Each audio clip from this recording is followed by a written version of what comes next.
नमस्कार दोस्तों, prelim booster news discussion में आपका स्वागत है। शुरुआत करते हैं आज की इंपॉर्टेंट द हिंदू न्यूज से, जो कि हम डिस्कस करेंगे प्रीलिम पर्सपेक्टिव से। सबसे पहले जो फ्रंट पेज पे न्यूज है वो मनी लॉन्ड्रिंग से रिलेटेड है। मनी लॉन्ड्रिंग मतलब ब्लैक मनी को व्हाइट मनी में कन्वर्ट करना। ब्लैक मनी वो मनी होता है जो या तो आपराधिक गतिविधियों यानी क्रिमिनल एक्टिविटीज से कमाया जाता है, या फिर वो पैसा जिस पे प्रॉपर ढंग से टैक्स नहीं पे किया जाता। तो अगर इस पैसे को, ब्लैक मनी को, काले धन को व्हाइट मनी में कन्वर्ट किया जाता है तो उस चीज को कहते हैं मनी लॉन्ड्रिंग। अब कंटेक्स्ट क्या है? देखिए, नोटबंदी के दौरान में काफी लोगों ने सेल कंपनीज का यूज करके अपने काले धन को छुपाने का काम किया था। सेल कंपनीज वो कंपनीज होती हैं जो कोई काम नहीं करती, सिर्फ पैसे को इधर से उधर लाने के लिए यूज किया जाता है उन कंपनीज को एक प्रकार से। तो अब गवर्नमेंट ने कहा है कि उन सेल कंपनीज को डी रजिस्टर किया जाएगा। तो ये पूरा जो आर्टिकल है उसी से रिलेटेड है। काफी सारे क्वेश्चंस बन सकते हैं प्रीलिम के अगर नजरिए से हम देखें तो। उदाहरण के तौर पे रजिस्ट्रार ऑफ कंपनीज एक बॉडी है जो कि आती है मिनिस्ट्री ऑफ कॉर्पोरेट अफेयर्स के अंदर में। अब कौन करेगा उनको डी रजिस्टर, उन सेल कंपनीज को? रजिस्ट्रार ऑफ कंपनीज जो है वो डी रजिस्टर करेगा उन कंपनीज को जिन्होंने जो सेल कंपनीज के तौर पे काम करती हैं। लेकिन अगर कोई कंपनी को शिकायत है कि हम तो सेल कंपनीज के तौर पे काम नहीं कर रहे थे, फिर भी हमको डी रजिस्टर कर दिया गया, तो वो अपनी अपील डाल सकते हैं नेशनल कंपनी लॉ ट्रिब्यूनल के पास में 3 साल के अंदर अंदर। मेनली जब रजिस्ट्रार और कंपनीज कोई ऑर्डर देती है तो 3 साल के अंदर अंदर वो कंपनीज ऑर्डर डाल सकती हैं, अपील कर सकती हैं नेशनल कंपनी लॉ ट्रिब्यूनल के पास में। तो नेशनल कंपनी लॉ ट्रिब्यूनल है, इसके बारे में भी थोड़ा सा जान लेते हैं। सबसे पहले तो देखिए, आपको ये पता होना चाहिए कौन सी बॉडी है ये क्वेसी जुडिशियल बॉडी है। ये बनाई गई है कंपनी एक्ट 2013 के अंतर्गत। तो कोई भी कंपनी से रिलेटेड अपील्स को ये एक प्रकार से एडजुडिकेट करती है। और उसके बाद में जो इसके चेयरमैन होते हैं वो रिटायर्ड जज होते हैं हाई कोर्ट के, और एक प्रिंसिपल बेंच जो है वो न्यू दिल्ली में है, बाकी 10 बेंच और भी है जो और कहीं भी काम करती है। अब देखिए, यूपीएससी किस प्रकार से इनडायरेक्ट क्वेश्चंस पूछ रही है। यूपीएससी यूं पूछ लेगी, क्या जो नेशनल कंपनी लॉ ट्रिब्यूनल है इट हैज ओनली 1 ब्रांच इन दिल्ली, इस प्रकार से इनडायरेक्टली, या फिर it has branches in all the states of India? नहीं, दोनों तरह की बातें गलत हो गई। एक प्रिंसिपल ब्रांच न्यू दिल्ली में है, बाकी 10 जो ब्रांच हैं वो दूसरी जगह पे हैं। ये याद रखने की आवश्यकता नहीं है कि बाकी 10 ब्रांचेस कहाँ कहाँ हैं, लेकिन बस थोड़ा सा पता होना चाहिए कि सभी स्टेट्स में नहीं है, या फिर सिर्फ दिल्ली में भी नहीं है, 10 ब्रांचेस और भी हैं। तो देखिए, इंफॉर्मेशन सिंपल ही होती है, लेकिन यूपीएससी क्वेश्चंस डिफिकल्ट बना रही है। ऐसा कुछ नहीं है कि हमें बहुत अलग कोई चंद्रमा या फिर मार्स से हमें करंट अफेयर लाने पड़ेंगे, ऐसा बिल्कुल भी नहीं है। करंट अफेयर्स तो यही रहेंगे, लेकिन हमें गहराई से समझने की जरूरत है और क्वेश्चंस की प्रैक्टिस करने की आवश्यकता है। जितना हम पढ़ें उतना अच्छे से हमें याद होना चाहिए। अगला जो आर्टिकल है उसका कंटेक्स्ट है कि बंगाल का एक चाइल्ड राइट्स जो कमीशन है, और इन्होंने एक रैली हुई थी वहाँ पे बंगाल के अंदर में, तो वहाँ पे चाइल्ड राइट्स का हनन हुआ था, तो नोटिस जारी किया है। तो बंगाल चाइल्ड राइट्स जो कमीशन है उसके बारे में तो क्वेश्चन नहीं आएगा, लेकिन national commission for protection of child rights है, ये काफ़ी इंपॉर्टेंट बॉडी है, इसके बारे में थोड़ा सा जान लेते हैं। National commission for protection of child rights statutory body है, पार्लियामेंट के एक एक्ट से बनाई गई है, और यूएन की कन्वेंशन को मेनली फुलफिल करने के लिए इस बॉडी का निर्माण किया गया था। तो चाइल्ड होते कौन से हैं? देखिए, हमारे देश के अंदर में 0 से 18 साल जिन बच्चों की उम्र होती है वो चाइल्ड कहलाते हैं, और कई देशों में ये वैसे 16 साल तक भी है, यानी 17-18 साल के बच्चों को चाइल्ड नहीं कहते, लेकिन हमारे देश में 18 साल तक के बच्चों को चाइल्ड कहते हैं, मतलब बच्चे तो होते ही चाइल्ड हैं। और उसके बाद में देखिए, कौन सी मिनिस्ट्री के अंदर में ये आती है? ये आती है ministry of women and child development के अंदर में। तो ये सारी बातें जो हैं छोटी छोटी याद रखनी है। आगे कौन सा? अगला जो आर्टिकल है वो एलिफेंट से रिलेटेड है। उड़ीसा में एलिफेंट्स की संख्या में वृद्धि हुई है, तो थोड़ा बहुत एलिफेंट से रिलेटेड जो स्कीम्स हैं वो डिस्कस कर लेते हैं। Elephant project, elephant reserves government ने चलाया था 1992 में। ये एक सेंट्रल स्पॉन्सर्ड स्कीम है जो कि 13 स्टेट्स में फैली हुई है, और 28 एलिफेंट रिजर्व्स बनाए गए हैं अभी तक सरकार के द्वारा। सबसे ज़्यादा जो हाथी पाए जाते हैं, देखिए, वो केरला और कर्नाटका में पाए जाते हैं। इनकी संख्या है 6000 से ज़्यादा, अगर यूपीएससी इस प्रकार से पूछे तो।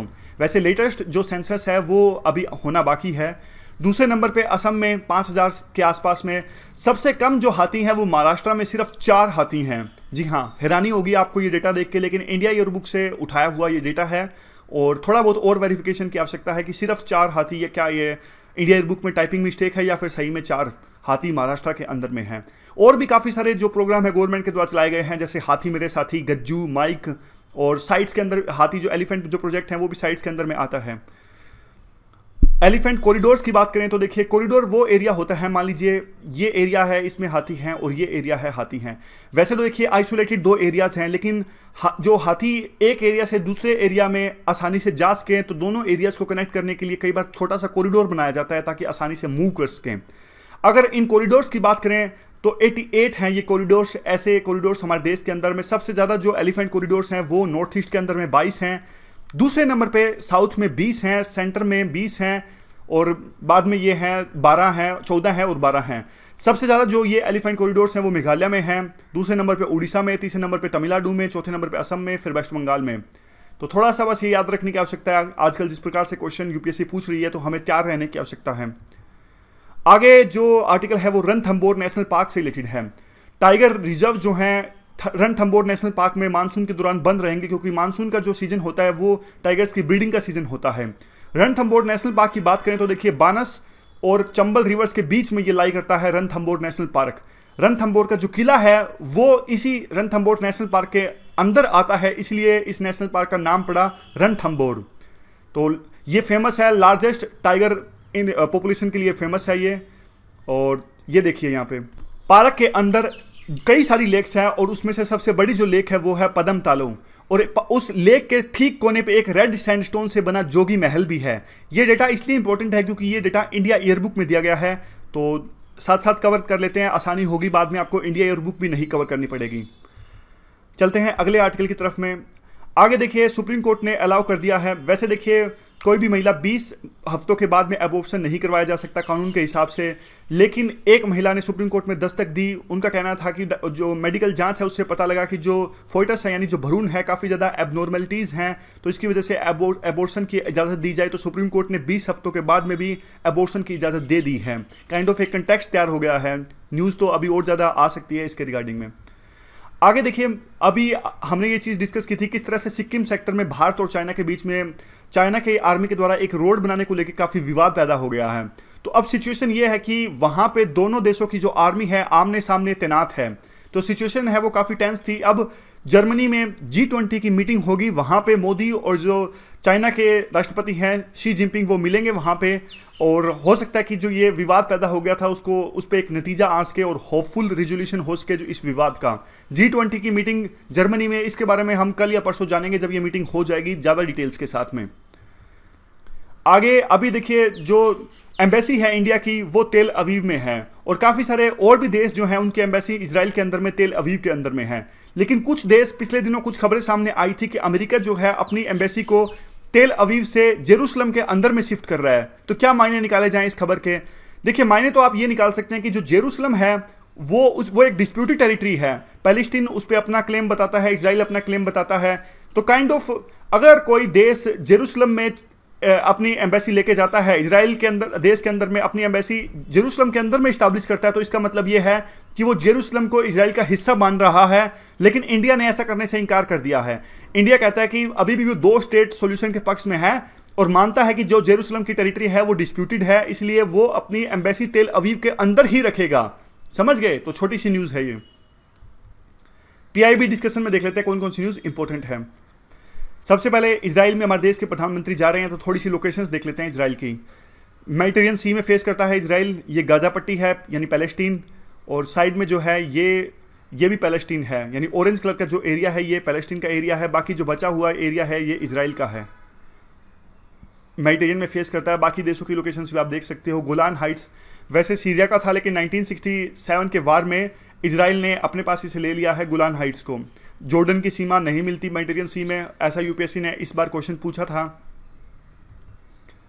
और इजराइल और इंडिया की रिलेशनशिप से रिलेटेड 3-4 ये पॉइंट्स हैं, ये डिस्कस कर लेते हैं। देखिए काफ़ी अब इंडिया ने, पहले तो इंडिया अपना सारा जो इंपोर्ट करता था डिफेंस का वो करता था रशिया से, लेकिन अब इंडिया ने काफ़ी डाइवर्सिफाई कर लिया है अपना जो इंपोर्ट है। डिफेंस डील हो रखी है काफ़ी ज़्यादा इजराइल के साथ में, मिल के मिसाइल भी बना रहे हैं जैसे बराक 8। और नेशनल सिक्योरिटी के मामले में देखिए इजराइल भी जो है वो आतंकवाद से गुजर रहा है, ग्रस्त है, और इंडिया भी आतंकवाद से ग्रस्त है। तो दोनों देशों का काफ़ी कोऑपरेट कर सकते हैं डिफरेंट इक्विपमेंट्स से रिलेटेड, किस प्रकार से आतंकवाद को ख़त्म किया जा सकता है। इजराइल से काफ़ी कुछ हम सीख सकते हैं। वाटर और एग्रीकल्चर, सुबह हमने ये वीडियो जब डिस्कस की थी एडिटोरियल की, तो उसमें हमने डिस्कस किया था डिटेल से कैसे इंडिया और इजराइल वाटर और एग्रीकल्चर में भी काफ़ी हद तक कोऑपरेट कर सकते हैं। जर्मनी में G20 की मीटिंग होगी, तो ये अभी तो सिर्फ लोकेशन देख लेते हैं जर्मनी की। ये देखिए यहाँ पे है जर्मनी, और बाकी जो कंट्री है नीदरलैंड जो क्रिकेट खेलता है हमारे साथ में, बेल्जियम यहाँ पे है, फ्रांस, स्विट्ज़रलैंड लैंडलॉक कंट्री है और काफ़ी न्यूट्रल रहता है। यहाँ पे इटली, ऑस्ट्रिया, चेक रिपब्लिक, पोलैंड, लिथुआनिया। तो ये थोड़ा सा मैप हमने देख लिया कौन सा कंट्री कहाँ पे है। जर्मनी, मेन तो जर्मनी का दिखाना था।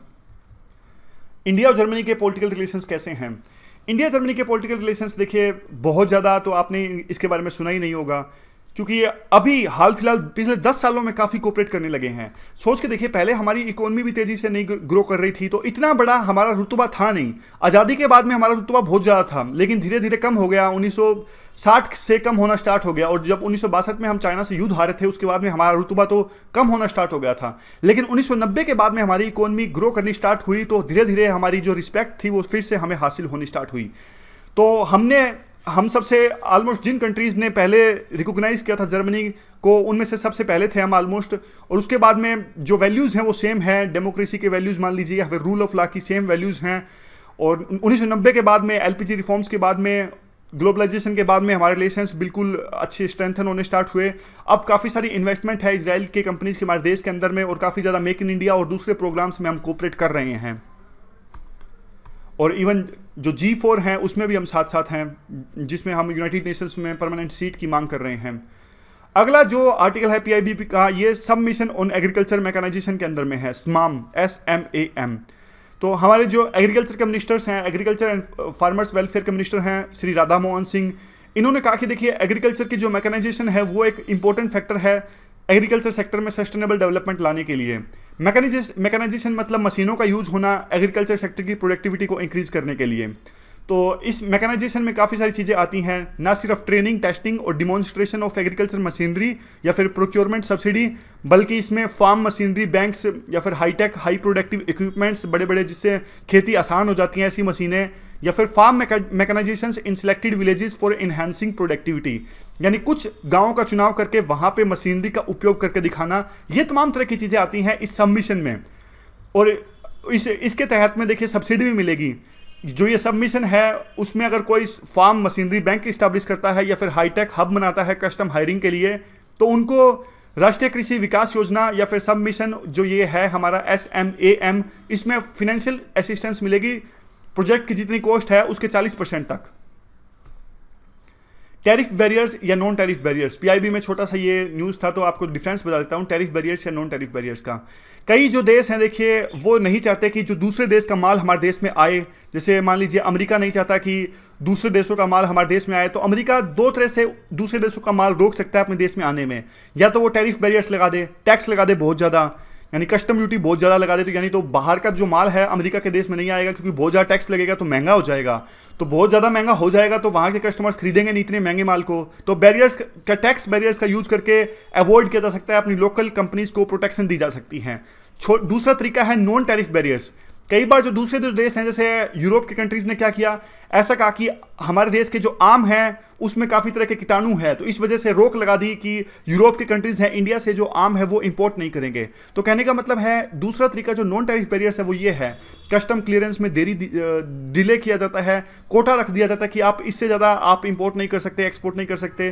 तो इस तरह के जो बैरियर्स का यूज़ करके हुए जो प्रोटेक्शनिज्म अपनाया जाता है कई देशों के द्वारा, उस चीज़ को कहते हैं non tariff barriers. Quick reaction surface to air missile, ये देखिए ये जो मिसाइल का अभी सफल टेस्ट किया है DRDO ने, जो उड़ीसा कोस्ट के पास में एक चांदीपुर आइलैंड है वहाँ पे इस मिसाइल का टेस्ट किया गया है। 2-3 चीज़ें आपको याद रखना है इस मिसाइल के बारे में, सारे पैरामीटर्स पे खरी उतरी है मिसाइल। एक तो देखिए सरफेस टू एयर ये मिसाइल है, सबसे पहले आपको ये याद रखना है सरफेस टू एयर मिसाइल। दूसरा पॉइंट ये है जो इसकी रेंज है वो 20 से 30 किलोमीटर तक है, ये आपको याद रखना है। चौथा पॉइंट ये है कि ये ऑल वेदर वेपन सिस्टम है, सभी तरह के वेदर्स में इसका यूज किया जा सकता है।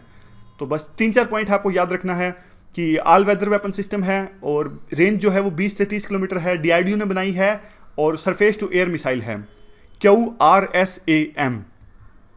अब कुछ क्वेश्चंस देख लेते हैं जो देखिए इस डिस्कशन के आधार पे।